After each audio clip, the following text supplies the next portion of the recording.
salut tout le monde, c'est Lord Puma. Alors aujourd'hui, nouvelle petite vidéo. Oui, on commence toujours par le temps photoshopé, ma gueule. Bon là, j'ai décidé de laisser en mode repos parce que tout simplement, il y a une DLC qui va arriver et la DLC s'appelle été 2018. Donc j'attends qu'elle sorte, histoire d'avoir un beau temps parce que là en ce moment c'est un peu dégueulasse. Donc encore un grand merci à toi de venir me prêter ta une petite GSX-F 600. Et elle est pour vous, les jeunes permis à 2, elle est en 34 chevaux. Alors oui, ça va être mou. Oui, c'est un char d'assaut. Oui, elle freine pas énormément. Mais elle ne coûte pas cher, les gars. Il l'a acheté 1004, ce qui n'est vraiment pas énorme. Et elle chante, mon gars.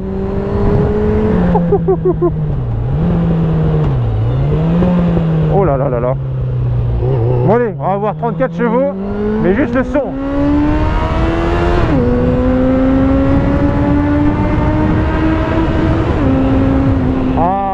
Le son est pas mal. Bon, l'accélération, j'en parlerai pas énormément parce que de toute façon on est sur du 34 chevaux, donc ça sera linéaire, lent et pas très rapide.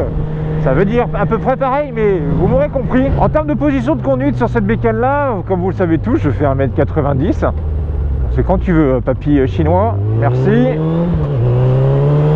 Donc comme vous le savez tous, en termes de position de conduite, on a les jambes légèrement recroquevillées. On est un peu sur l'avant, les guidons bracelets finalement vous permettent de se reposer dessus sans forcément être trop sur les épaules. Faire attention quand on a un 4 cylindres bridant 34, si jamais vous dépassez, faites bien attention, prenez vos distances. Ça double pas aussi vite qu'un petit mono ou qu'une moto en 47.5.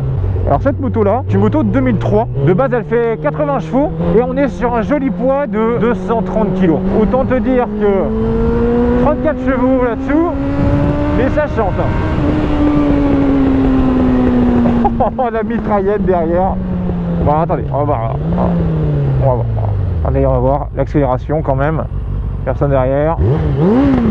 Wow. Allez, on y va.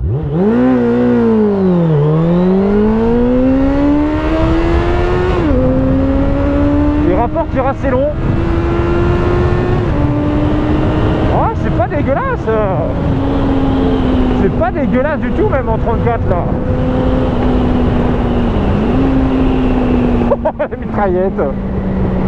Finalement les 230 kg ça mène assez bien une fois que la bécane est lancée. Le frein avant est pas incisif mais vous stoppe la moto quand même.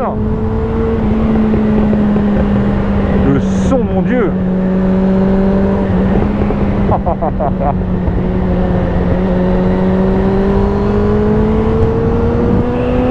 Alors pas d'ABS là-dessus les gens hein. Vos freins. Ah ça va, ça va. Par contre c'est une moto qui je pense en duo peut être confortable parce que la selle est super grande. D'habitude les motos un peu avec les guidons bracelets un peu typés sportifs comme ça, je suis pas très fan en termes de position. Pour le moment celle-là me convient. Oh merde, j'ai mis le point mort. Bon, on va y aller en roue libre hein, avec l'élan. Avec l'élan, avec l'élan. Et parfait. La béquille elle est où? C'est celle-là. Hop. Et on arrête. Et donc voici la petite GSX-F 600 de chez Suzuki. Donc on est sur un modèle qui me fait vraiment penser de l'avant par rapport à la ZZR 1200. Moi ça me fait penser à ce type de moto là. Vous savez avec un peu les clignotants un petit peu boursouflés à l'avant. Voilà, pour moi ça me fait penser ça à l'avant. Après ça peut être à peu près dans les mêmes années je pense. On est sur une demi-ligne Dominator R qui chante assez fortement. Ça fait plaisir. De base la moto était blanche et bleue. Il faut savoir que Mister a refait toute sa peinture dessus et il a fait un petit kit déco spécial en noir et bleu. Ça lui va quand même super bien moi je trouve en termes de design. C'est assez bien réussi. Donc à l'avant on est sur du double disque Tokiko. Bon ça freine. À pleine main ça va. La bécane ça vous la freine quand même. Les 230 kg se ressentent un petit peu. Mais je veux dire par là, vous vous chiez pas dessus dès que vous mettez quand même un coup de frein dessus. Quand même ça va. Les rétroviseurs sont moches mais quand même utiles. Ils vibrent pas, on voit très bien derrière. Comme je vous dis, la selle est vraiment grande. Après je sais pas si, peut-être dire une bêtise, mais est-ce que CBR 600F, est-ce que c'est sa concurrente à celle-ci? Je sais pas si c'était la concurrente parce que ça me fait penser un petit peu au même design, etc. Je dis peut-être des conneries mais pour moi ça me fait penser à sa concurrente. Comme je vous dis, la selle est quand même vachement grande, large, vous avez une grosse poignée de maintien à l'arrière. Donc quand on fait du duo c'est quand même plutôt sympa. La bulle quand on fait plus d'1m90 ne sert à rien du tout. Peut-être pour lui ou peut-être pour Dave, ça lui fait littéralement un mur devant, donc c'est nickel. Mais pour nous, les grands, oubliez, vous ramassez tout dans la tronche. Donc niveau arrière, petit clignotant, remets-toi. Bon bah l'arrière, on est sur de l'ancien, hein, ça c'est sûr. Ça me fait marrer parce que les deux petits clignotants, on dirait un petit guidon, ça me fait marrer. Donc pour toutes les personnes qui ont des motos récentes et qui ne savent pas ce que c'est ça c'est le robinet d'essence pour pouvoir mettre en off, en réserve ou en on. Donc là à l'heure actuelle, les gens, vous ne savez pas encore. Quand je dis les gens, je parle des gens qui connaissent que les motos récentes, hein. Moi j'avais ce type de chose là sur mon CB500 de 2003. Tu choisis quand est-ce que tu dois être en réserve ou pas. La petite molette ici pour régler le ralenti moteur. On voit qu'elle a peut-être déjà glissé une fois ici. On va passer au petit compteur. Donc passons au petit compteur. Alors le compteur, lui, il est vraiment ultra basique. Il est quand même large. Il prend quasiment toute la place devant. Donc sur le côté gauche, vous allez avoir la vitesse ici, sur laquelle est affiché en bas gauche un petit afficheur numérique qui va vous montrer votre trip, le kilométrage total de la moto, qui va vous montrer... Qu'est-ce qu'il va vous montrer d'autre? Donc le trip 1, le trip 2 et le kilométrage total de la moto. En plein milieu, vous allez avoir donc le contour qui va de 0 à 13 000. Il faut savoir qu'on est en 34 chevaux, donc la bécane de toute façon, il n'y a pas de coup de pied au cul, il n'y a rien. C'est linéaire, c'est une montée en régime classique. Vous n'aurez pas de sensation extraordinaire, mais je veux dire par là, c'est pas pour autant que c'est un 34 que ça n'avance pas. Du moins, c'est l'impression que j'ai au guidon. Ensuite à droite, vous allez voir une petite horloge numérique, actuellement 2h36. Petite jauge à essence, donc ça c'est intéressant, à droite, avec une petite jauge à essence à aiguille, qui vous permet de savoir combien il vous reste sur le petit réservoir. Vous allez avoir des petits voyants à droite qui est pour le neutre, le plein phare, le voyant huile, ensuite clignotant gauche, droit, clignotant gauche. Et c'est tout ce qui va être pour cette petite moto là. Rien de bien fou, mais vous avez le principal, la vitesse, le taux, le contour et l'essence qui vous reste, tout simplement. Voilà.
On démarre.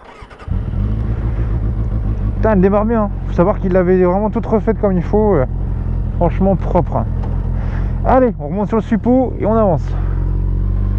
L'angle de braquage est comment? Pas dégueulasse. Pas dégueulasse. Donc comme je vous dis, par rapport au moteur, c'est vrai que les 34 chevaux, eux, ne sont pas oufissimes, mais je dois avouer que finalement, j'ai quand même une sensation d'accélération. J'ai pas une impression que ça se traîne, vous voyez ce que je veux dire ou pas? Là où je suis assez étonné, c'est quand même les 230 kg qui pour moi en courbe s'amènent quand même plutôt facilement. J'étais parti sur un a priori comme quoi la moto galérait entre guillemets à prendre ses courbes ou autre, et en fait je dois avouer que pas du tout. Oh là, mon dieu, plein de terre partout. Alors il m'a demandé aussi, je vais essayer là-bas, il m'a demandé si je peux essayer de la lever, voir si ça marche. Alors je sais pas du tout si je vais réussir, je doute, mais en première, non, peut-être pas. Oh, ouais, non, ça marche pas, hein. Même en 1. Non, ça marche pas en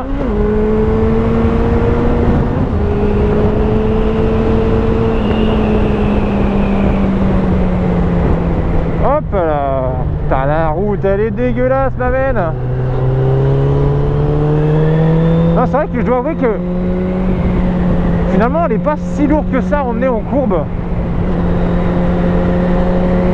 Et l'avantage c'est qu'une personne qui trouve peut-être un CB500, un ER5, un GPZ peut-être trop petit, qui ne veut pas forcément un ZR7 parce que c'est pas caréné, vous voyez que le petit GSX-F aurait pu être rajouté dans la liste des motos à moins de 2500 €.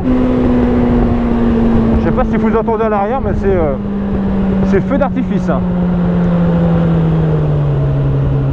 ça freine. C'est sûr, vous n'aurez pas un mordant d'une moto actuelle. Mais c'est pas dégueulasse non plus.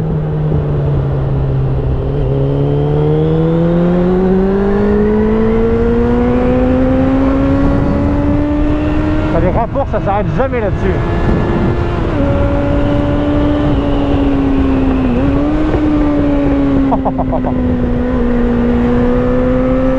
Ouais, ça se chante bien par contre, hein. Le Dominator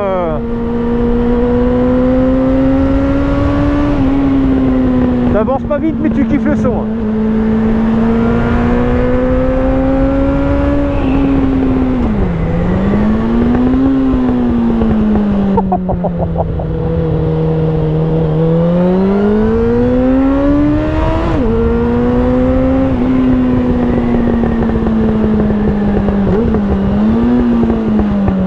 Niveau consommation, je sais pas trop ce qu'il fait en conso.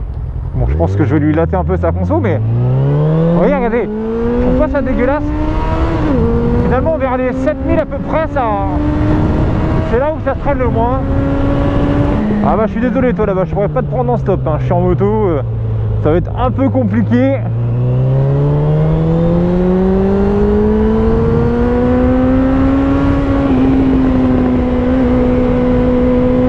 Ouais, c'est une moto, on va partir de 7000. C'est là où ça commence à envoyer un petit peu pour le 34. Par contre en full elle pourrait être marrante, hein. Oh la vache. Ouais, par contre c'est un 4 cylindres quoi, faut être là-haut pour avoir à peu près quelque chose quoi. Ou du moins, moins ressentir le bridage.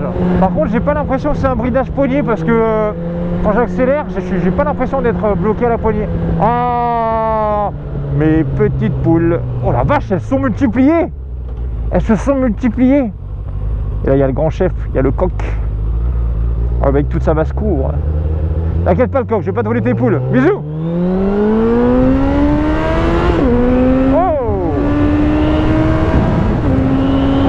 Avant sont un petit peu molles, mais l'arrière est très très bien, ça ne bouge pas. Bon, ça va, franchement, le 34 large.